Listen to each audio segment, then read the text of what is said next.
O Senhor é meu pastor, nada me faltará. Caminhar me faz em verdes pastos. Guia-me mansamente a águas tranquilas, refrigera minha alma. Guia-me pelas veredas da justiça por amor de seu nome. Ainda que eu caminhasse pelo vale das sombras da morte, eu não temeria mal algum, porque tu estás comigo. A tua vara e o teu cajado me consolam. Preparas uma mesa perante mim, na presença dos meus inimigos. Unges a minha cabeça com óleo, o meu cálice transborda. Certamente que a bondade e a misericórdia me seguirão todos os dias de minha vida. E eu habitarei na casa do Senhor por longos dias. O Senhor é meu pastor, nada me faltará.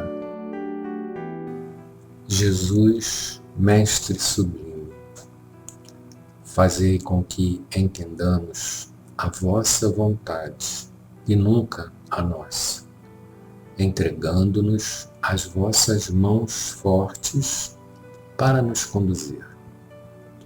Permite que possamos desincumbir-nos dos deveres que nos cabem, mas não conforme os nossos desejos.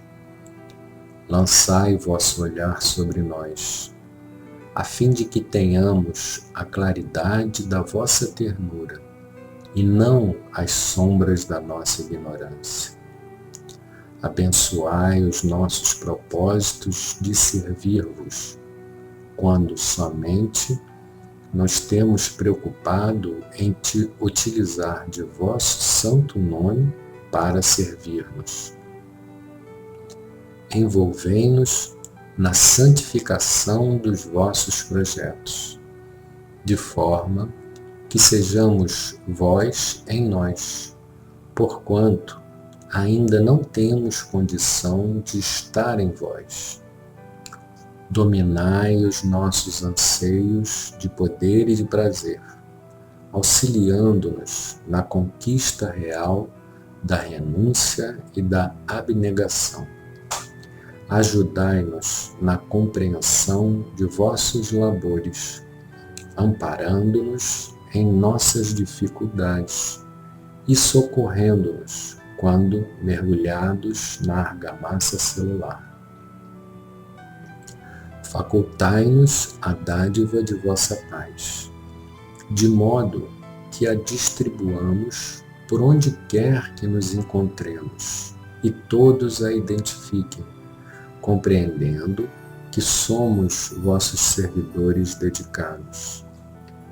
E para continuarmos a trajetória de iluminação, favorecei-nos com a sabedoria para o êxito da viagem de ascensão, mesmo que tenhamos que mergulhar muitas vezes nas sombras da matéria, conduzindo, porém, a bússola do vosso afável coração, apontando-nos o rumo.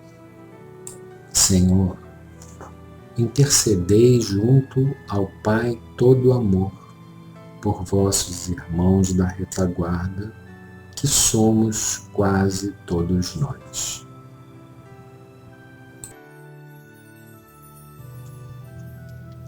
Pai nosso que estais no céu, santificado seja o vosso nome. Venha a nós o vosso reino.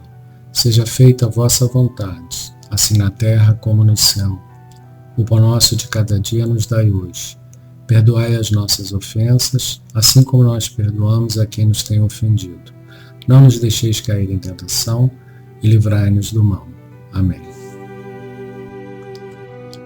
Ave Maria, cheia de graça, o Senhor é convosco. Bendita sois vós entre as mulheres. Bendito é o fruto de vosso ventre, Jesus. Santa Maria, Mãe de Jesus, rogai por nós, pecadores, agora e na hora de nossa morte. Amém. Saudamos a Trindade Divina, Pai, Espírito Santo e Espaço Virgem. Saudamos o Cristo, Filho unigênito do Pai. Saudamos o amor divino, força que cria, mantém e renova todo o universo.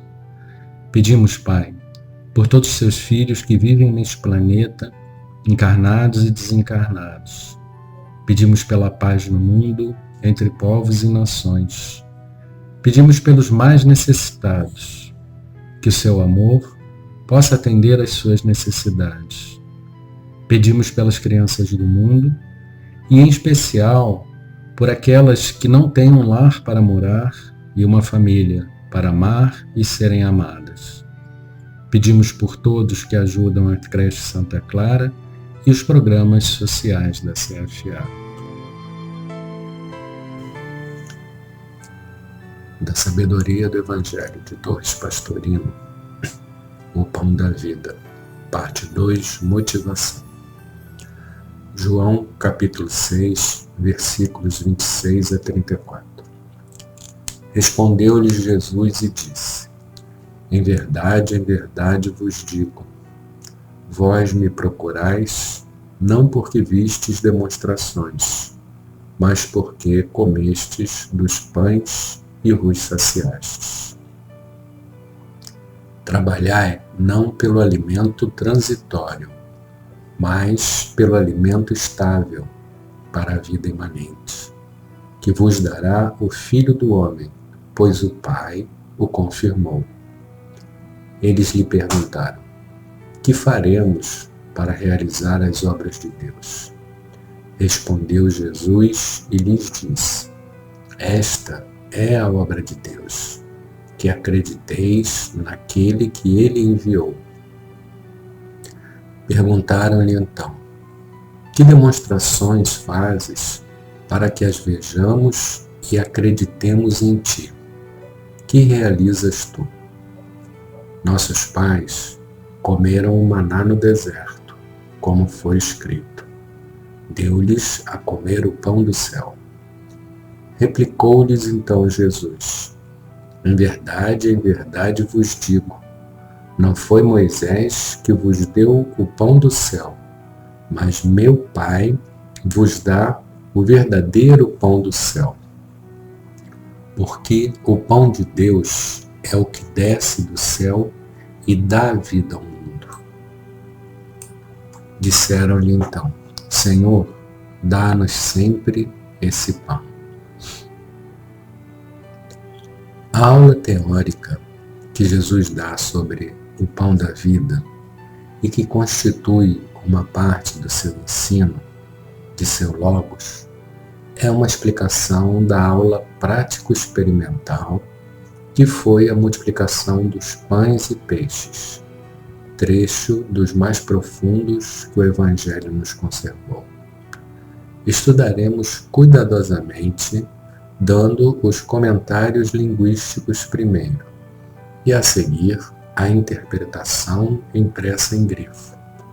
Veremos cada versículo separadamente, porque cada palavra é importante.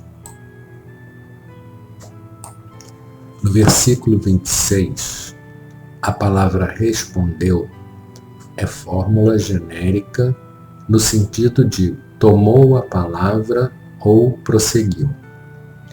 A repetição em verdade, traduz a locução hebraica amém, amém, e exprime uma espécie de juramento sobre a veracidade do que é afirmado, uma afirmativa categórica.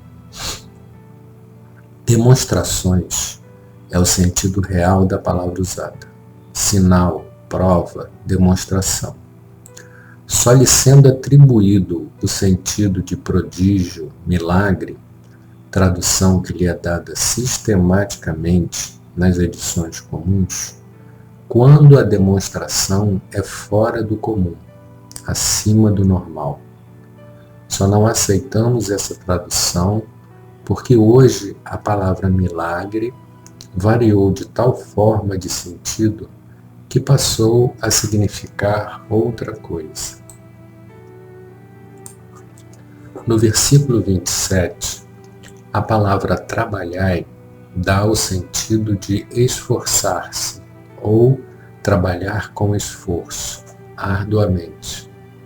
A palavra alimento recebe dois adjetivos opostos: transitório, que perece, e estável, que permanece. E o Pai confirmou, que também pode significar selar, marcar com selo ou carimbar, depois que se aprova ou confirma um documento. Nos versículos de 28 a 30, a palavra obra exprime um trabalho realizado, isto é, produzido pelo esforço da criatura. Daí termos traduzido o verbo como realizar, no sentido de produzir. No versículo 31, o verbo comer apresenta neste trecho dois sinônimos gregos. Um que tem o sentido normal de comer, e outro que é mais especialmente empregado com o significado de comer alimentos crus ou regalar-se com petiscos. Preferimos, para distinguir em português, os dois sinônimos, traduzir o primeiro por comer e o segundo por saborear. O maná, palavra hebraica, é a denominação dada ao pão que caiu do céu no deserto. A expressão pão do céu só poderia ser fielmente traduzida por pão vindo do céu, já que o grego dá o ponto de partida e não a qualidade do céu celeste, que seria dado em latim pelo genitivo. É indispensável fixar bem na mente esse pormenor, para que não haja confusão de sentido. Quando se ler pão do céu, entenda-se sempre pão vindo do céu. Nesta passagem do Evangelho, começa mais precisamente a aula teórica, o ensino de Jesus a respeito do pão da vida, um dos mais importantes e profundos textos dos Evangelhos. Examinemos atentamente cada frase, acompanhando o desenvolvimento didático, com todas as suas oportunas repetições esclarecedoras. Aproveitando-se da busca ansiosa que dele fizeram os que se haviam saciado com os pães e peixes, salienta que era para isso que o procuravam, para ter garantido o sustento sem trabalhar, e não por causa da demonstração prática que lhes deram, como antecipação da explicação que agora seria dada de sua doutrina da unificação da criatura com o Criador. Jesus começa esclarecendo que há duas espécies de alimento: o que restaura temporariamente apenas o corpo físico perecível, e que, portanto, é transitório porque perece, e o que sustenta perenemente o espírito, e, portanto, é estável porque permanece. Este segundo dá a vida, não por acréscimo exterior, mas por crescimento interior. É a vida imanente de união com o Pai que habita em todos. Os dois alimentos, representados figurativamente pelo pão comum, que os antigos comeram no deserto, mas apesar disso morreram, e pelo pão sobressubstancial.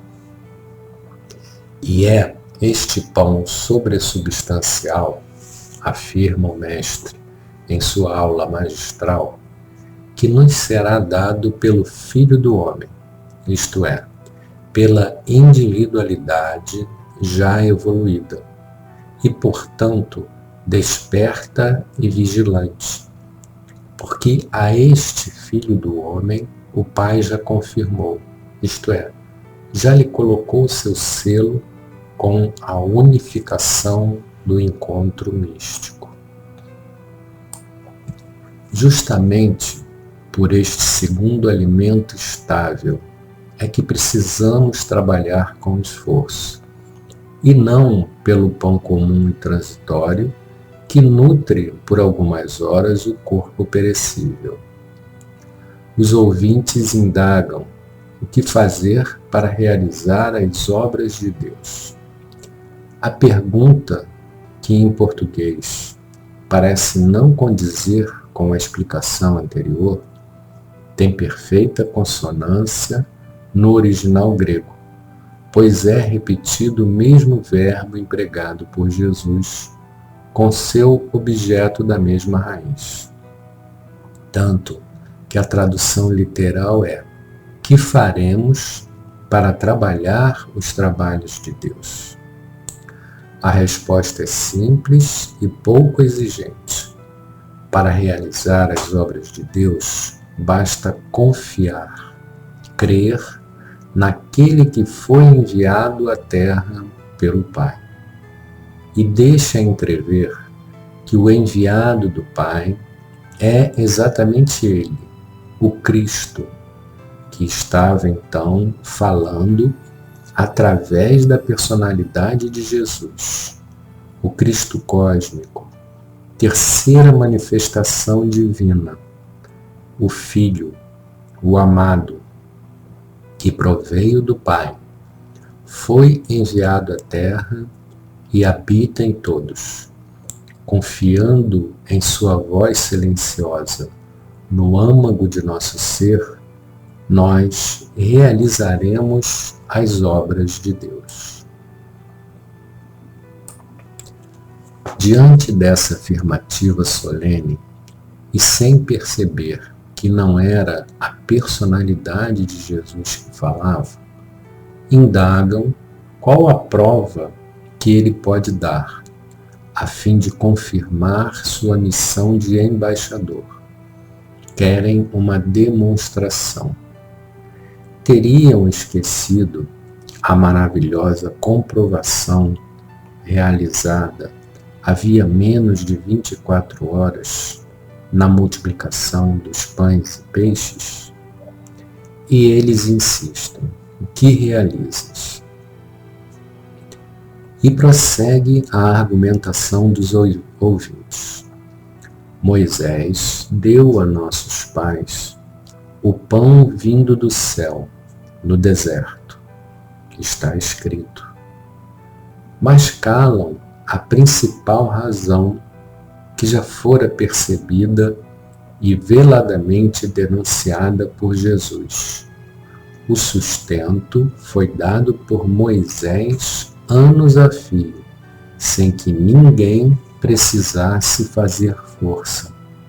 Então, que demonstração é essa que fizeste, que apenas distribui alimentos uma vez?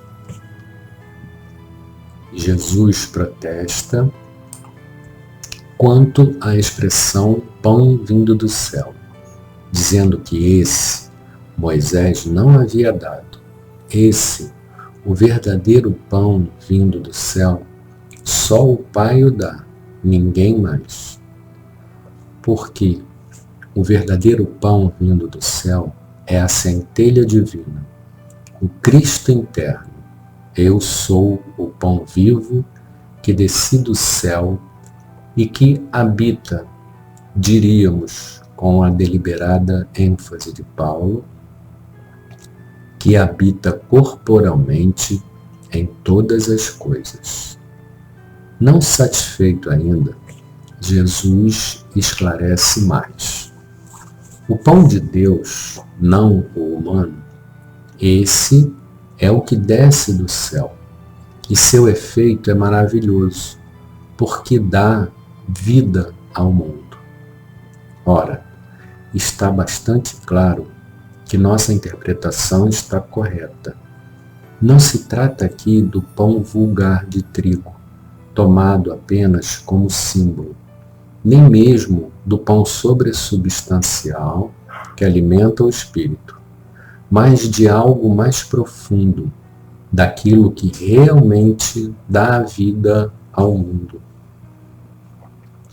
Se no mundo a vida é dada pelo pão descido do céu, se no mundo a vida é dada pela centelha divina, que é a substância última de todas as coisas, então podemos corretamente concluir que o pão descido do céu é a centelha divina, o Cristo interno, que provém diretamente do Pai, que nasce de Deus e, portanto, vem do céu.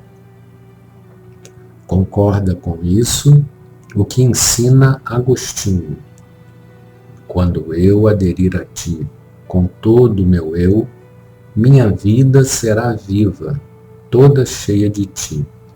E é confirmado por Tomás de Aquino. Disse que Deus está em todas as coisas pela essência, não, de certo, das coisas, como se fora da essência destas, mas pela sua essência de Deus, porque sua substância de Deus está em todas as coisas como a causa da existência. Então, nossa conclusão está certa, confirmada por dois dos maiores luminares humanos na interpretação do pensamento evangélico. A vida do mundo é o Cristo cósmico, que é, na realidade, o pão vivo que desce do céu, constituído por meio da centelha divina que habita em todas as coisas, a vida do mundo. Evidentemente, os ouvintes não entenderam o esclarecimento e repetem o mesmo pedido que fez a samaritana da água viva. Querem recebê-lo sem esforço, com a mesma inconsciência com que uma criança pede balas. Depois de tão elevada exposição, é chocante o pedido.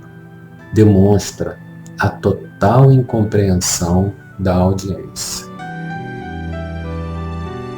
Neste trecho do Evangelho, que acontece logo após a multiplicação dos pães e peixes, Jesus dá o ensinamento da simbologia que a multiplicação dos alimentos significa.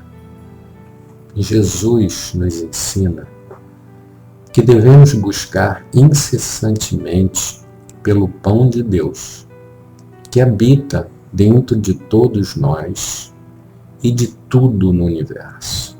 Ou seja, devemos buscar pelo contato com o nosso Cristo interno, que nos dará vida imanente, que não é perecível, mas eterna, e nos elevará ao nível de individualidade, filhos do homem, ou seja, aqueles que já superaram a fase humana da evolução.